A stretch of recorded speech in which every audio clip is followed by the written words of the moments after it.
enterprises from United States of America. He'll be speaking on science and art of coffee roasting, plant automation and profile roasting. Please join your hands together for him. This will act as an appreciation and he'll be able to deliver presentation. Over to you, sir.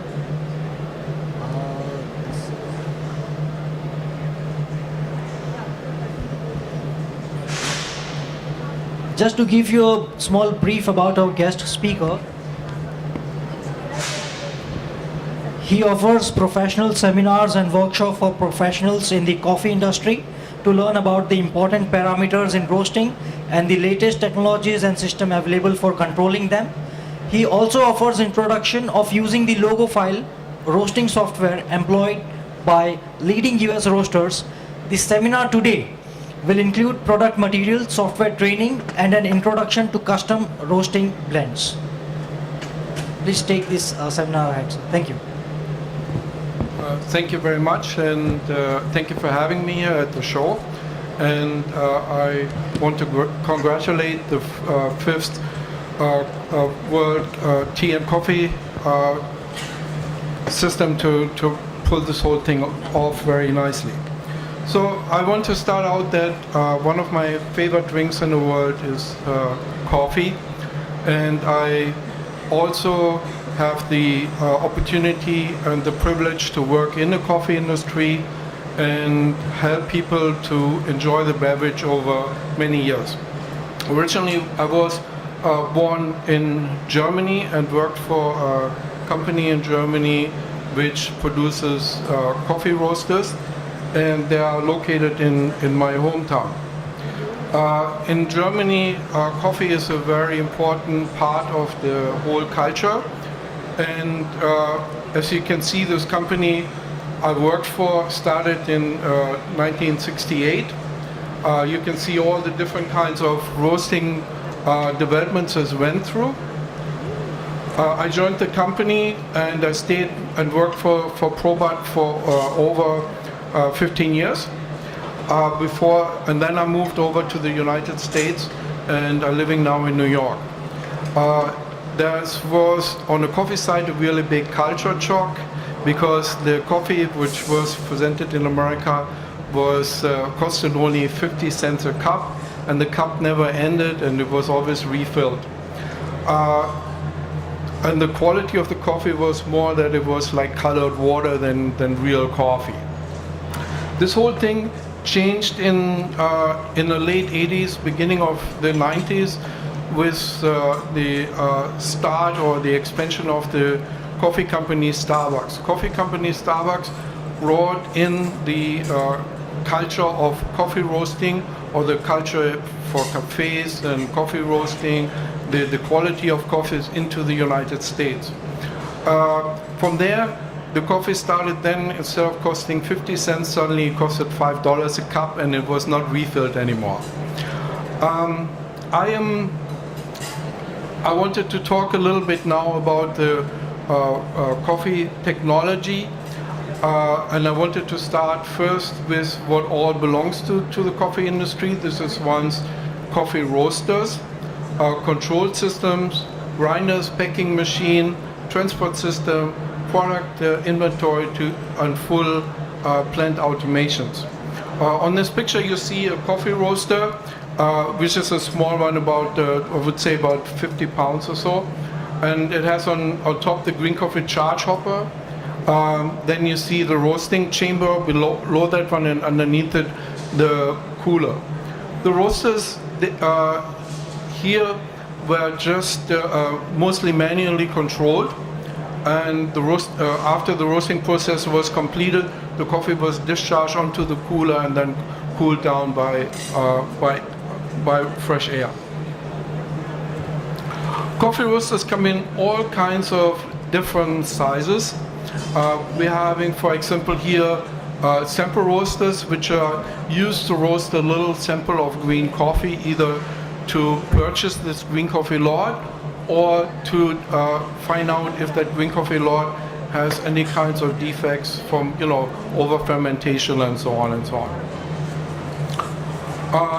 these coffee roasters, the coffee is roasted very light on these because it is very important that the coffee stays on the light side in order to detect different defects on the coffee. It is actually a much more of a difficult procedure to roast coffee lighter and getting out the different coffee flavor notes out of the coffee. For example, like you're looking at Kenya, or the sour taste of the Kenya, or the blueberry taste of the Yogurtscheft from Ethiopia. And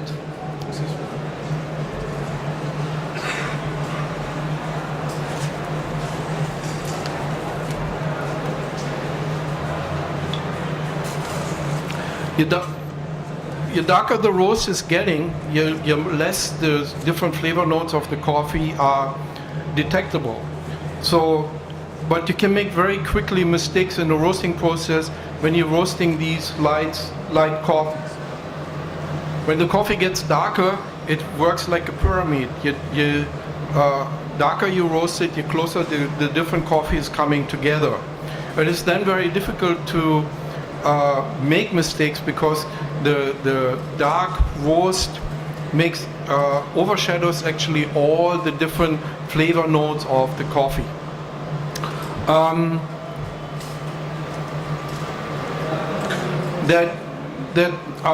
This is one of the main reasons why in the coffee industry a lot of dark roast is performed, because it's much easier to roast it in that shape and form than doing it in a light form.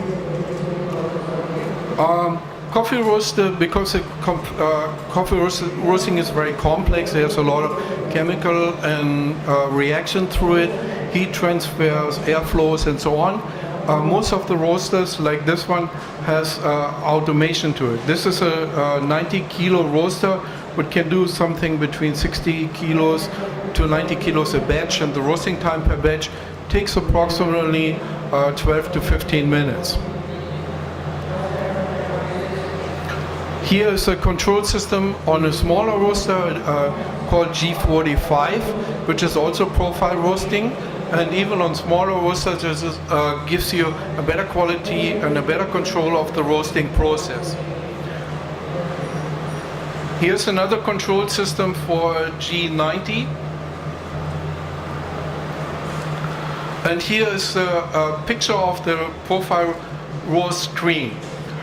Here you can see the different items which are controlled by the process or by the control software. You have here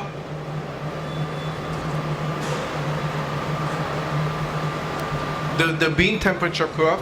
The bean temperature curve started with a charging temperature of the roaster from 400, and then it continues up to the end point, which can lay somewhere around 420 degrees Fahrenheit or somewhere around 215 degrees Celsius.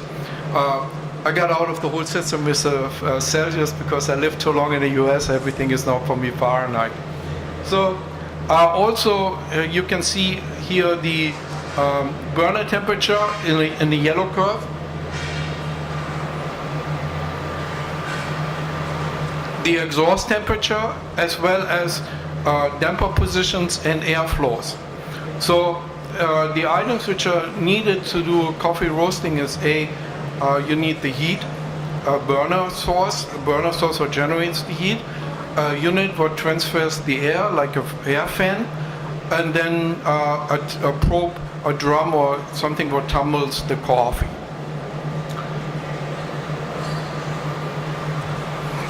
Here's a picture of a regular coffee roaster. This is a drum roaster. This is an R-type roaster. You can see here in front the roaster itself.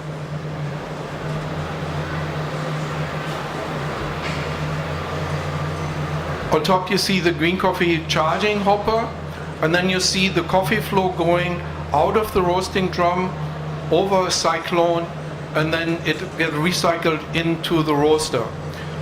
The recycling system is very important because we're looking for that the roasters are very energy efficient and also environmentally sound. So by returning the air back into the roasting system, it goes through a cyclone first to take all the particulars out which are in a roasting stream. The fan speeds up the airflow that we get the right amount of airflow what we need for the roasting process, and the burner is heating up the temperature of the returning air to the temperature which is needed for the coffee roasting process.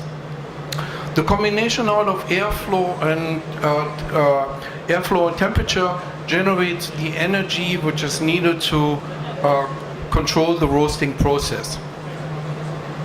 So this roaster has, you can see on top, an afterburner.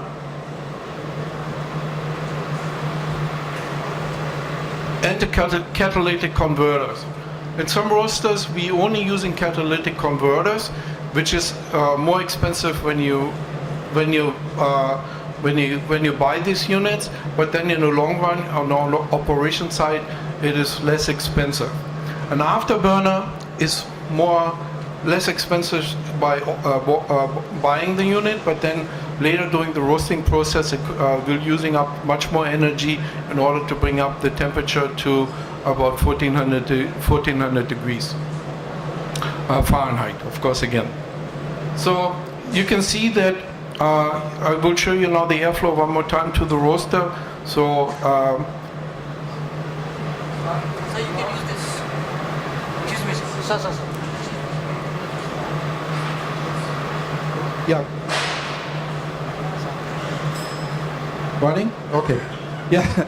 So it's going from the roaster through the exhaust pipe, through the cycle where the particulars are removed.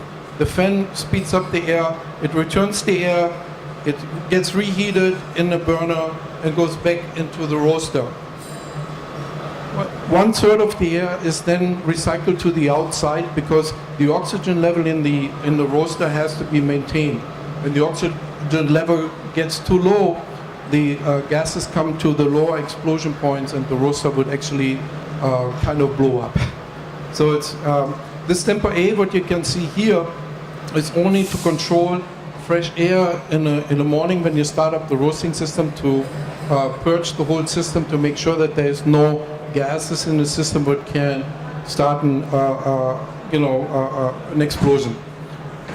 Damper B is the control of the airflow throughout the roasting process. At the beginning of the roasting process, you're needing more air, and then during the roasting process, you're slowing slowly the energy consumption to the bean, slowing it down until it comes to the end where the roast actually get exothermic. That means it has enough energy to continue on its own. That's where you want to control it and slow it down a little bit.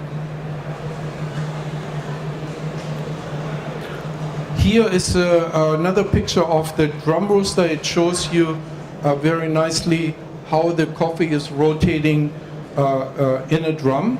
You see on this side, the coffee is laying, it turns around, it separates and then falls back into the roaster. It is very important that this roasting drum is not overheated, because overheating will generate some torching and some burn marks on the coffee.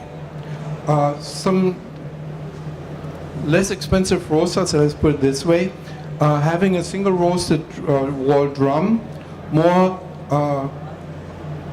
industrial roasters have a double wall drum. That means like you have an inside wall with the shovels for moving the coffee, and the outside wall to make a separation between the high temperature and the coffee itself. So these two drums are approximately between 3 and 4 millimeters apart, and the outside drum will protect the heat from directly influencing the coffee. So it's like the air in between the two drums works as an insulator.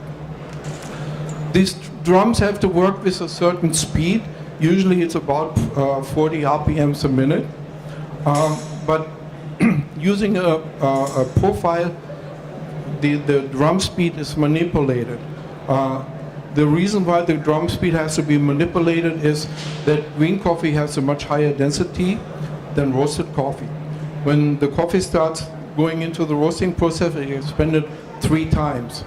So also the green coffee, when the drum runs a little bit faster, gives a nicer shield, and this like a curtain, and this curtain absorbs all the energy, so you don't get like a blanket spot in the middle where the air is going through, and a lot of the energy is just recycled and is really not utilized in the roasting process.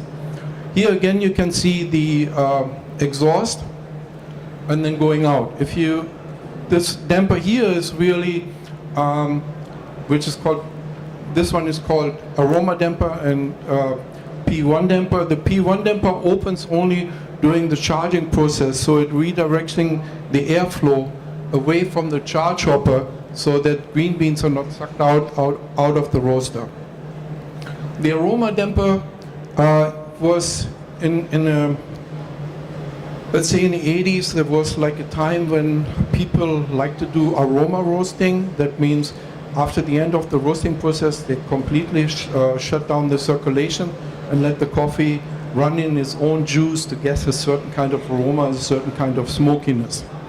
But that got away with in later times. Today it's really not used anymore. This is a Burns roaster. The Burns roaster compared to the Probat roaster has a perforated drum.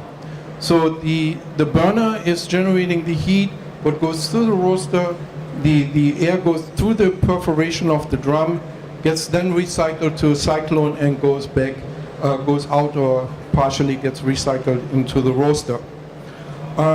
This roaster is a design from approximately the 1932s. I had actually the pleasure to meet the engineer who designed that roaster when I came to America.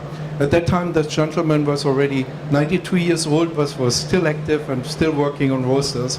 And it was a very interesting experience because I learned so many interesting insights into this roaster. Anyway, one of the differences on this roaster is that the flame is almost contacting the coffee directly. The temperature of the flame is really high. It runs approximately 1,200 to 1,300 degrees. To prevent direct contact between the air that goes into the roaster and the coffee, this roaster has a spreader. See this spreader here? So when the coffee comes around, it falls on a spreader and gets separated to the right and to the left, but not to the center where the high temperature air is coming in, so it doesn't get any burn spots. Drum speed control on this roasters has actually no effect, because we really don't deal with the contact heat. We're working only with the convection heat from the air. And actually it has a negative effect, because as soon as you start slowing down the drum, this one will not, the spreader will not work properly and will not generate the effect what is looked for. The nice part about these roasters is that they have a very, very small footprint on dimensions, but it's really outdated technology, and but as far as I know, these roasters are still built from Burns. So very quickly also, in the beginning, all the air, this system has actually two stages. In the beginning, all the air is running through the roaster and get recycled to the outside. So that means, like, to heat up the green coffee as fast as possible, take the most energy out of the roaster. When it comes to a later stage, like around 340 degrees or 3 minutes into the roasting process, a damper is changing position, and the air is then partially recycled through the burner, and it slows down the amount of air goes to the roaster and slows down the last part of the roasting process. These roasters in the 40s were called smokeless roasters. They were not really smokeless, but because of the switching of the damper, it reduces the amount of emission, and that was one of the first emission controls on roasters. There's another system which is the spouted bed roaster. in a spouted bed roaster, you have absolutely no mechanical influence of moving the coffee. The coffee is completely moved by the amount of air which goes through the roaster. So the amount of air does two things. Number one, it roasts the coffee, brings it to the color you're looking for. Number two, it moves the coffee. In this roaster, you have a second chamber for cooling, what looks identical to the one of roasting, but the water quenching process on this particular roaster is not done in a roaster, but is done in a cooling process. Below this one is a bowl roaster. This bowl roaster uses the bowl what is turning around, and it runs also quite a high airflow, and is usually made for like 6 minutes roasting time. These roasters were built for between 1.5 tons to 4 tons production an hour, and the roasting time was, like I said, approximately 6 minutes. The last roaster I want to introduce is the Rapido Nova, which uses a shoveling system to shovel the coffee around, and it uses a lot, and then the air comes in and also helps with moving the coffee. This roaster was done by a company what was called Gotthard, and was then later purchased by Probat and was integrated into the system. This roaster, in my opinion, generated actually one of the nicest coffee, and I think it had something to do with that this roaster used a burner what generated 1400 degrees to clean out the air, so there was no smoke emission. But then in order to roast, this temperature from the air had to be brought down. By doing so, they used fresh air. And this fresh air introduced a lot of oxygen into the system. And the oxygen really makes a difference in the flavor profile of the coffee after roasting. Of course, by introducing the fresh air, the energy efficiency on this roaster was not that great. Probat designed a new roaster, what is called an RT roaster, as you can see, RT roaster, which is also like between 3 and 4 tons, down to I think like 1.5 tons. It's basically on the same principle, but it is not using fresh air to cool down the air. The air is then maintained at a temperature from approximately 570 to 600 degrees inlet temperature. There is also one other roaster, which is a continuous roaster, which was very popular in the 80s.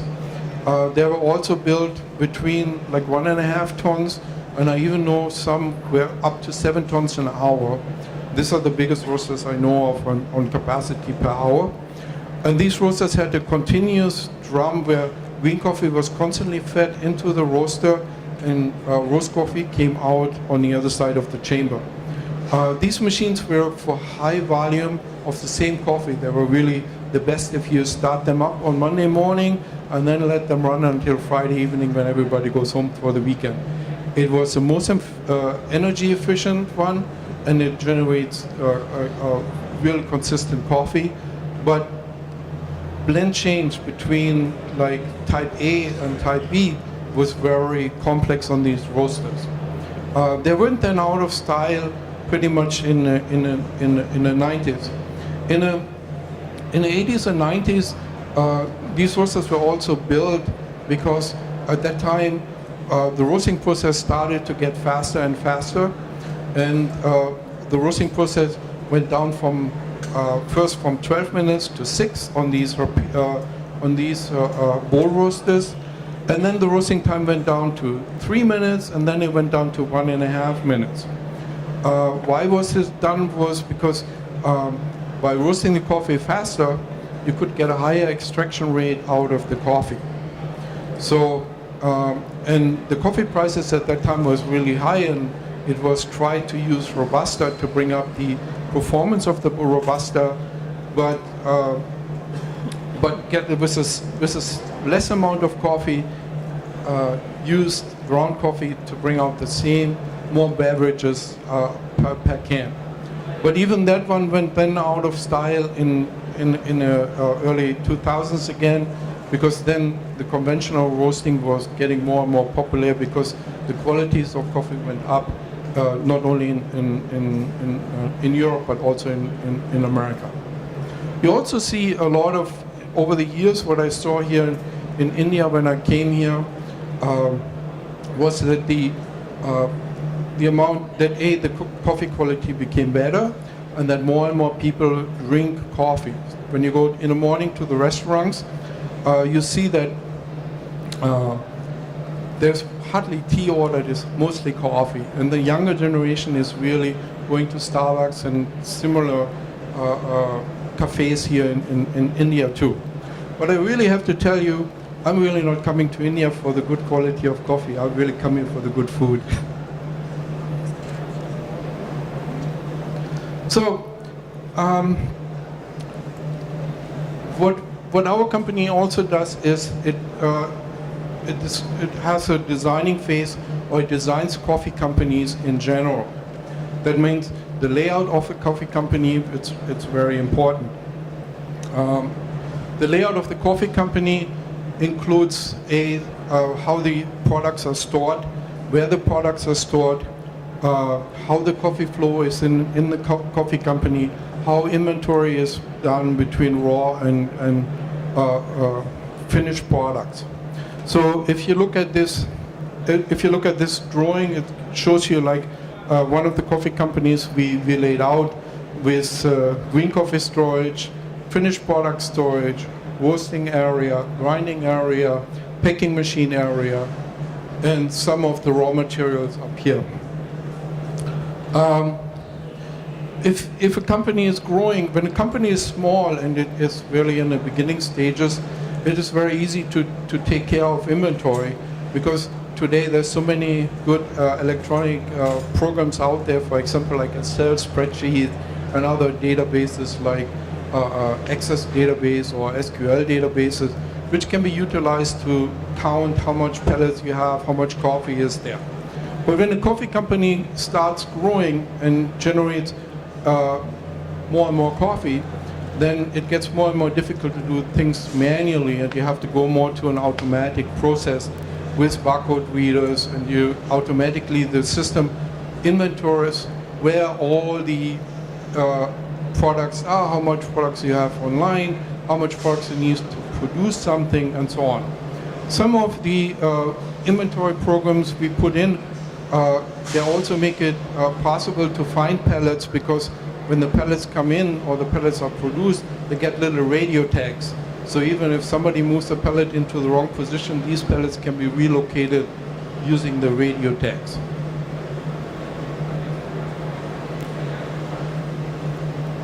This is a regular green coffee storage which uses just bag storage. That means like it's a rack and the bags or the super sacks are stored. More and more in our times, coffee comes in super sacks, which have about, now I even know the kilogram data, there's about 1,100 kilograms per bag, and makes it much easier to unload these bags. These bags gets then unloaded onto a green coffee system. The bags get cut, or super sacks gets hung and open up and going through the system and going through a green coffee cleaner system. The green coffee cleaner system is very important because it takes all the particles out of the coffee, starting from sticks, gun bullets, whatever comes with the coffee, stones and so on, and dust. So it makes the coffee very clean before it goes to the roasters. Because all these components which are in the green coffee, they will be then absorbed from the roaster and sitting in the roaster, generating a hazard on fires, and it generates a lot of more cleaning needed to get a roaster running. Here is a complete coffee company just shortly before it gets started. And here, instead of using green coffee storage in bags or in super sacks, we're using a green coffee silo. This green coffee silo has 15 compartments, and each compartment holds approximately like 2,500 kilograms. Automatic blending system blends the different coffees together, makes it very easy. No human has to work on this one. The automatic blending system can be easily, you can add a little bit of this coffee, a little bit of that coffee, which is very complicated when you do it manually and you have to take a shovel, measure this coffee, that coffee. And this system is blowing then the coffee over to the roasters. There's lots of different transport systems out there, and the selection of the transport system is really depending on what the purpose of it is. Green coffee is pretty hard and it's very easily to transport with blower systems. If blower systems are used, for example, for whole beans, then automatically on the other side of the line you're getting out ground coffee instead of whole beans, so you need a different conveying system to do so. Also, blower systems are not very good for ground coffee because it separates the fines and the coarse from the coffee. This is a roaster which was converted to profile roasting automatic system. This was a bath roaster that was done in in the 50s, and then it was sold to South Africa, I think, and then it was bought there and then was returned to the United States, and then we converted this one to a new roasting system. This is a grinder section. We're having here 3888 grinders, which has approximately the capacity from 2,000 pounds or 1,000 kilograms an hour. These are grinders which are very outdated. In our new times, the grinders do approximately 3,000 kilograms an hour. So one grinder does the same as these grinders do. Plus, they have density control, that you get the right density out of the coffee. So when you pack it in pouches or in bags, that the density always fits. On top of this one, the new grinder generation is also electronically controlled. The adjustments of the grinder rollers is done automatically. Plus, these grinders are water cooled. That means they guarantee that the coffee what comes in is not changing its colors from the in to the out, not more than 1 Ektron point.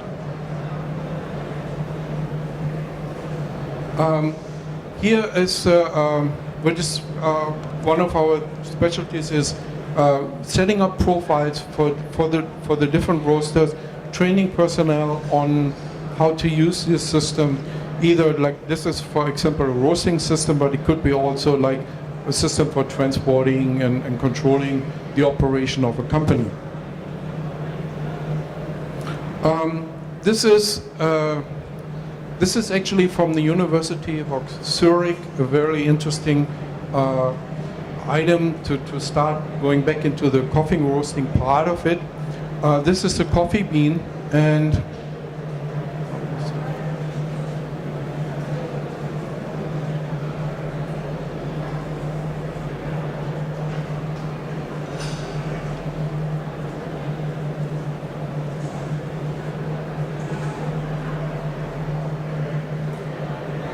this is my helper is not here. Okay. Yeah, actually, it shows you the roasting process of a bean, how the beans is moving from the green coffee stage to the roast coffee stage to the dark stage. This bean is stationary. What they did is they poked little holes into the bean and was holding the beans in place, and then applying the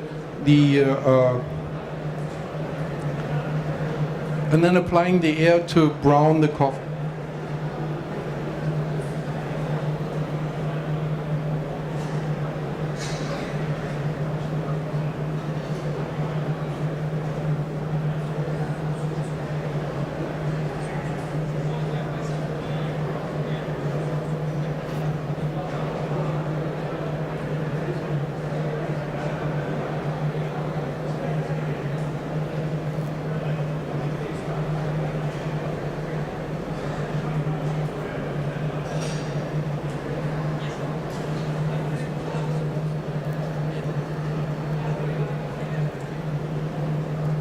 Anyway, so okay, we have some technical difficulties with getting it started, but what you can see in this movie, you can see how the coffee bean changing the colors from the color what it has right now, going into a light brown, then in a dark brown, then into the really dark stages and starting to generate the oil what comes out of the coffee bean. During the same time, you can see the expansion of the coffee bean and also the separation of the silver skin from the coffee bean itself. Unfortunately, I can't get that started, so let's skip this one. Why do we roast coffee? Well, the green coffee has, I think, approximately 2,000 different chemical components in it. I think right now at this time is a little bit over 1,000 is known. The rest we still try to research because there's so little new varieties in the green coffee. It takes some time. So first what we want to do is we want to change the taste, get the aroma taste out of the coffee. And when you have green coffee, it tastes very strawy. It has really not much of taste. So as soon as it goes through the roasting process, a lot of chemical reactions are happening, and due to the chemical reaction, the coffee browns and also starts to give out this nice smell, and it can be then converted into a nice brew. The physical properties change, such as the color, as well as the chemical properties. That means like the color and so on.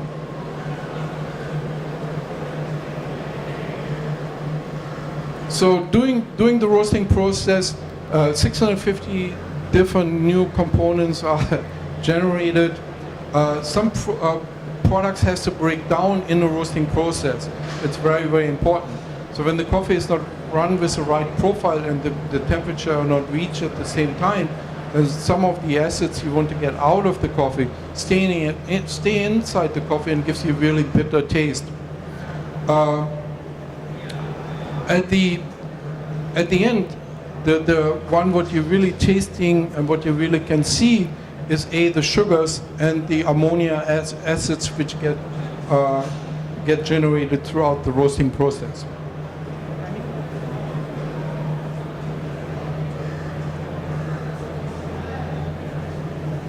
Here is a small diagram of some of the processes, chemical processes throughout the roasting process, which end up at the end of getting you the aromas you need. But you can also see at the same time the CO2 exiting out of the bean. This CO2 sits in all these little cells, and there's millions of cells a coffee bean has. These CO2 gives you the problem when you put them into a bag that when the coffee is degassing, it will blow up the bags. That will do it in a whole bean form as well, but it takes a little bit longer. During the roasting process, the bean actually generates 5 psi, 120 psi pressure inside the bean. I think it's about 5 atmosphere approximately. So there's a really high pressure in this bean. So the CO2 leaks then out of the bean, and the way how it does this one, it goes from one cell structure but has very small little micro cracks into the next cell structure, into the next cell structure, and so on.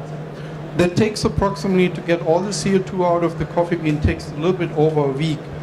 But as soon as you go to the grinding process, you break a lot of these cells, and a lot of the CO2 is already coming out of the bean. So you have now the little micro beans, and they need approximately like 6 hours or so to get the rest of the CO2 out, because now the CO2 has much more access to the outside world. It doesn't take all the time to go from cell to cell to cell. These are chemical changes throughout the roasting process. I left some brochures there from some talks I did on chemical stuff. Going through this one will take us several hours. Or here is some other profile aroma components which gets generated. these are also graphs from the University of Zurich. The University of Zurich is an institute that does a lot of research on coffee. And I read many really fascinating and interesting papers coming from the University of Zurich, from people who write their doctors in food processing. This paper has to do with high yield roasting, how the roasting process is, what chemical changes are there.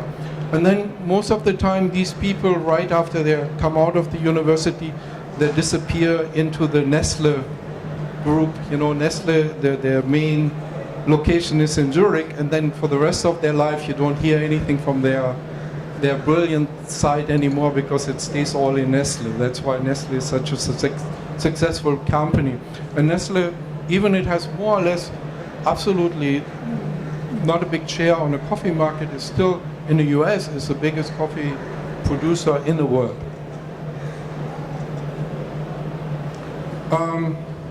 I could tell you a whole story of Nestle, but then this whole thing will take too long. So all these chemical processes and all the developments on the bean, it is now very important that you have a really good control system to do so. A control system will give you exact control what you want to do with the bean. It gives you also exactly the timing from the roasting process, and so the temperature coordination is always at the exact same point, and it gives you then the quality and the performance of the cup quality of the bean you're looking for.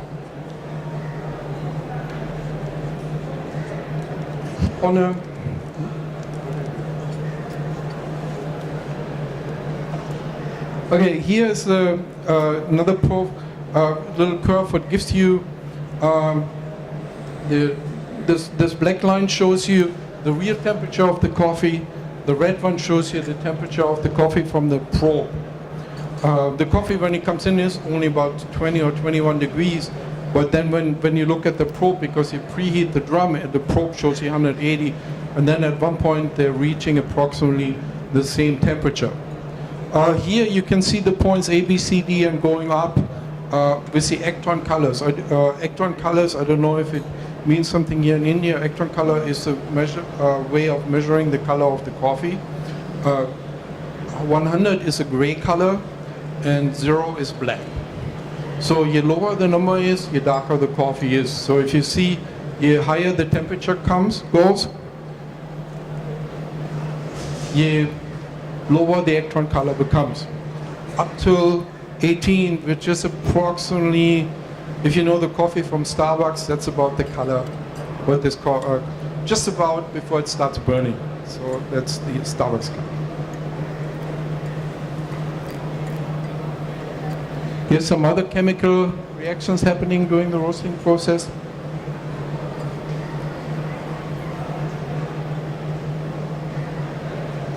So we want to look at the PLC control system. At the end of the day, which really controls the roasting process, is really the PLC. The PLC gets all the input and output information from the roaster, like positioning of dampers, temperatures, airflow data, and so on. These temperatures are then processed in the PLC, and the PLC is giving the data back to the roaster what to do. The PLC is connected to a computer system which maintains the database, and in our times is most of the time SQL, because SQL is the latest what's out on the market. The SQL database maintains all the profiles, all the information from the what happened throughout the roast, all the information about environmental conditions around the roaster. That means like the temperature of the roaster, as well as, you know, for example, barometric pressure, because all these data are influencing how the roaster works. Also, it keeps records of roasting, because we have to always remember that throughout the year, I mean, it's not such a big factor here right now here in India, but it's a really big factor in the United States. The weather is really changing. In the summertime, you have like 30-something degrees. In the wintertime, you have -15. So it makes a difference on the roasting process. Also, there's a difference on the crop. So you have the fresh crop when the coffee just came, and the coffee has maybe like a moisture level of 12.7%, and then when you go throughout the year and the crop get older, then the moisture level actually decreases and goes down to whatever 10%. Sometimes you see even numbers which are in the 9 and 8%. But this coffee naturally would roast faster because during the roasting process, the first part what happened in the roasting process is that all the water gets completely driven out of the bean. After all the water is driven out of the bean, the browning process starts and the roasting process starts. Throughout the roasting process, the bean generates then natural waters which come from the chemical processes in the roast during the roasting process. And then if you measure a coffee bean without water quenching, has approximately like maybe 2.2% moisture level. Water quenching is then used has actually two purposes. Number one is to stop the roasting process exactly where you want it to stop, so you don't have to under roasting or under roasting. And the second thing is to get a better profit margin, because you're making more money by selling water than coffee, because coffee is more expensive. But there is, of course, a give and take. So by increasing the amount of water quenching to the coffee, the performance of the coffee in a cup is also decreasing. You can go to a maximum level of approximately 5% of moisture level in the bean. If you go higher than 5%, the coffee will actually not really grind, because it's then so moist that it more gets crushed in the grinder than ground. But if you make some tests, and that everybody has to do on his own and make decisions in his own company, is the higher you go with the moisture level, the less performance you have in a cup. And also the life expectancy on the shelf is decreasing. I found out that usually if you have moisture levels, if you bring the moisture levels up to 2.8, maybe 2.9%, that's when you see changes of how the coffee is performing in the cup. And then you make the decision, to back off a little bit. So, going back to the PLC, PLC part is, so you have the computer system which maintains, or the HMI which maintains all the information on the profiles, memorize all the weather conditions, memorize old crop, fresh crop, so you can look up old profiles and can reuse them. But then the PLC only gets one profile which it roasts at that time and uses, because the PLC doesn't have that memory capacity, just uses it to control the roasting process. Here is a picture of the roasting process for the bean temperature curve. So the bean temperature curve, and what the bean temperature curve is controlled by the airflow. So when I designed in 1991, 1992, the first automated profile system, because then everybody went from regular roasting, like how we put it in and whenever it has the color is good enough, to making fine graphs at what time it has to profile, how the coffee has to develop. And it was then time to automate this whole thing, and I converted this one into a profile system. The profile system, I figured out that 20 steps or 20 time indexes would be sufficient enough to generate a curve which gives you enough control on the roasting process itself. So I experimented on roasters, and I tried to control the bean temperature development.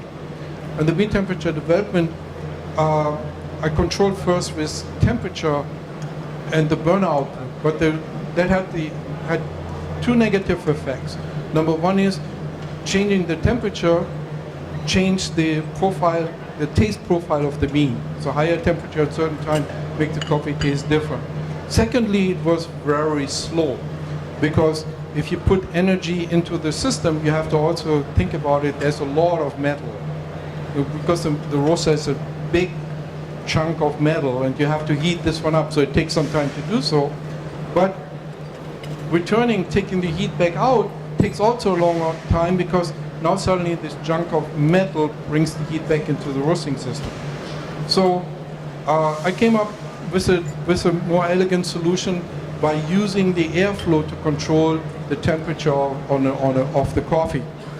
Moving the airflow goes much faster, so you can speed up and slow down a fan very quickly and bring more or less energy to the bean, but it maintains the same temperature. That means, like, I can bring more energy in when my curve is lacking, or reducing the energy when the curve is going too fast. For example, that's where we come back to the fresh crop and the old crop. When you have a 9% moisture level in the bean, you suddenly see that the coffee just takes off because it doesn't need that energy.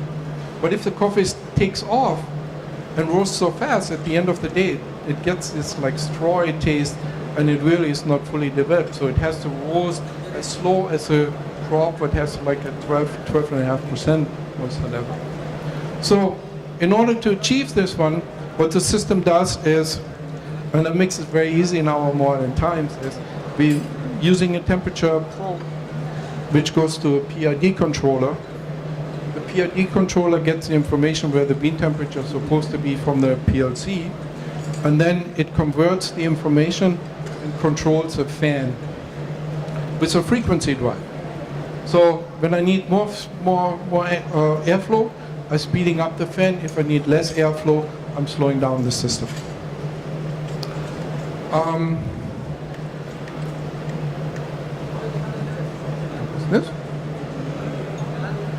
This is actually the main controller on the profile roasting system, because the way how the bean temperature curve is developing throughout the roasting process, how long the timing is of the process. You saw on all these chemical graphs how temperature, time, and what you're doing is influencing all the process, the developing of different chemicals in a bean. The second part of the profile roasting is to maintain the temperature exact to the profile what you're looking for. And this one is done by a temperature controller, which gets the information from the PLC, measures the temperature here, coming into the roaster, and then controlling the modulating motor of the burner. The modulating of the burner is bringing either more or less gas into the system that makes the flame then hotter or colder. One of the it's really like a side effects of profile roasting is also the safety, because because we're knowing now the curve of the coffee bean, we know also where every temperature in the system has to be at that particular time. When the temperature is fluctuating from the set points of the processor, we can see this instantly. So we don't have to wait until, let's say, for example, I have an end temperature of 215 degrees Celsius. I'm good in Celsius. And now let's say that the temperature suddenly gets out of control. I don't have to wait until it reaches 230 and the roaster is half on fire. I can see it already at 100 degrees, and suddenly as opposed to 100 degrees, but the real temperature is, let's say, 120 degrees, or is very low. Very low means that instead of one batch of coffee, I transported 2 batches of coffee in there, and I got 2 batches in there, and these are not roasting as quick as they're supposed to, so the temperature will drop down. And I detect this instantly. I don't have to wait until like almost chaos is starting.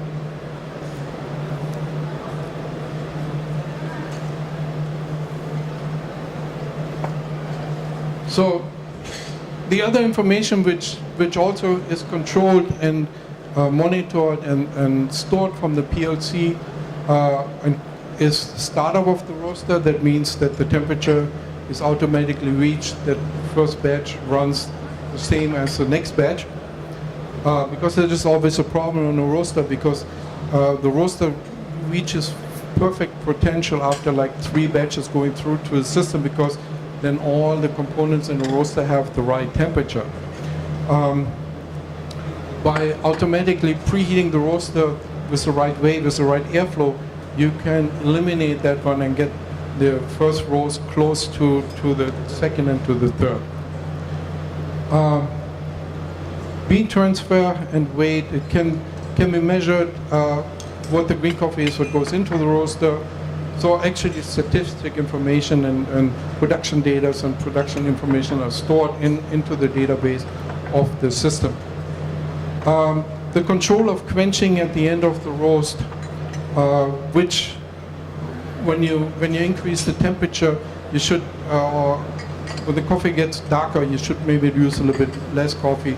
Or when you make measurements and your amount of quenching is higher, let's say you want to have 2.6%, you have now 2.7, the information gets fed into the computer and the computer automatically adjusts the amount of water to be quenched to the roaster. Normal and emergency shutdowns, that's actually the point I wanted to get to, is normal shutdown is, finishing out the roaster, cool down the roaster, shut it down. Emergency shutdowns is when suddenly something gets out of control, and I want to go back to another picture to show you that one. Accident prevention is when anything happened throughout the roasting process, I have this information right on my fingertips, and I know right away how the roaster should react to make sure that nothing major or damaging happened to the roaster, because you have to always think about that the roaster is a really big financial investment, and when the roasting system goes down and get destroyed, then it also brings down the whole production of the facility. Not even thinking about if you get a major fire, it can burn at the end of the day the whole roasting facility. What I saw also. Roasted file data generation we talked about already. So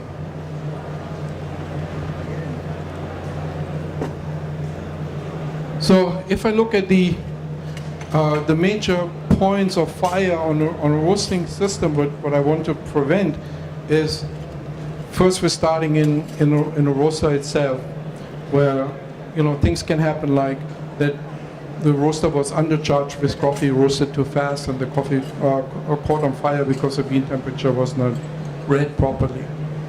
But that would be picked up by a profile, because a profile would not be matching anymore. The second thing is the roaster was double batched. That means like that by mistake, instead of one batch, what is one of the most common thing in the roasting industry, instead of one batch, 2 batches were sent to the roaster, and the roaster is overloaded, and then I get different readings on the bean temperature, and I think the coffee is not as dark as it should be, and then the roaster later on catches on fire, which was 2 batches is the loss of machinery, the loss of products, and so on. So it controls that one. The other thing could happen is that there's a problem with the drum. The drum doesn't turn with the right speed, or the belt flew off and the drum completely stops. So that is directly detected from the PLC, and it takes the emergency steps to prevent any damage to the roaster as well as to the product. The next source of fire is the cooler. So when the coffee is over roasted, and for example, like you have this little nest, what you see sometimes when the roaster is for longer time in operation, you get this little nest of burning coffee that goes into the cooler, and then when the cooler gets activated and the fresh air goes through the cooler, then this fresh air is really fanning the fire and makes a gigantic fire out of it, which can go as far as blowing the whole system up to burning down the building. It's then detected by a control system with measuring the exhaust temperature going out of the roaster. But the main item where you have fires on a roasting system, where you always have something, there's you have fire, you play with fire, you will have fire somewhere, is always in a shaft system. Shaft is a very strange item. It can give you no troubles at all, or it can give you all day long troubles. It builds very easily bridges. When the shaft is a silver skin around the bean, and when the temperature of the bean rises, the silver skin because the bean is also expanding, is flying off the bean and then gets collected in a cyclone. The shaft is approximately 1% of the weight of the coffee bean, so what gets automatically lost. And then the shaft is then separated and goes into the shaft collection system. But sometimes what happens is that the shaft builds bridges, and it carries also over sparks from the roaster and then ignites the shaft system. So very close eye and very close control has to be always kept on a shaft collection system, temperature-wise. But on cyclones, when you make temperature measurements on cyclones, and you have a real problem in a cyclone, is really the temperature is not going up in a cyclone, the temperature is actually going down in a cyclone. Because the regular temperature what reaches the bottom of the cyclone is then prevented by the shaft what builds up in a cyclone to go down, and then the temperature starts dropping. It's actually the opposite what we're expecting.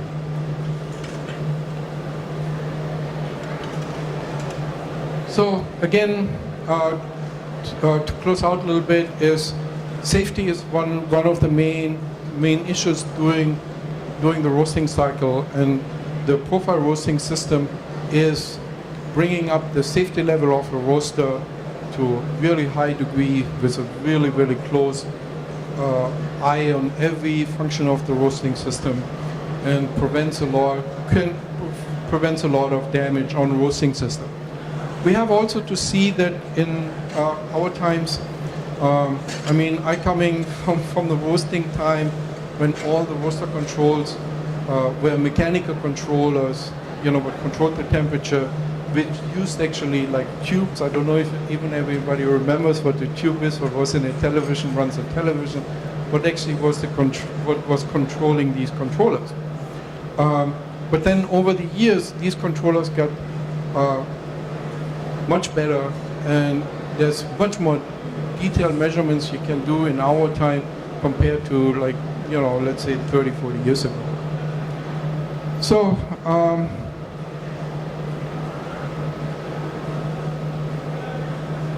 that pretty much brings me to an end of this presentation on plants and automation of plants, profile roasting, and the roasting process itself.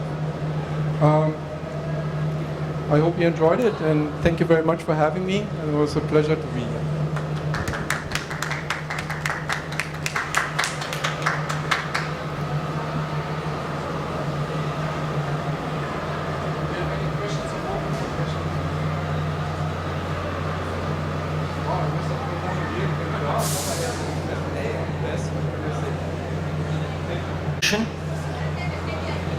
I request Mr. Joachim, sir,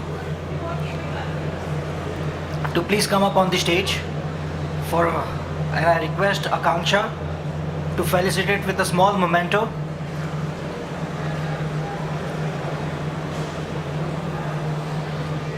So, it's our pleasure to have you here. Please accept a small token as an appreciation for the information, knowledge you have shared with us here today.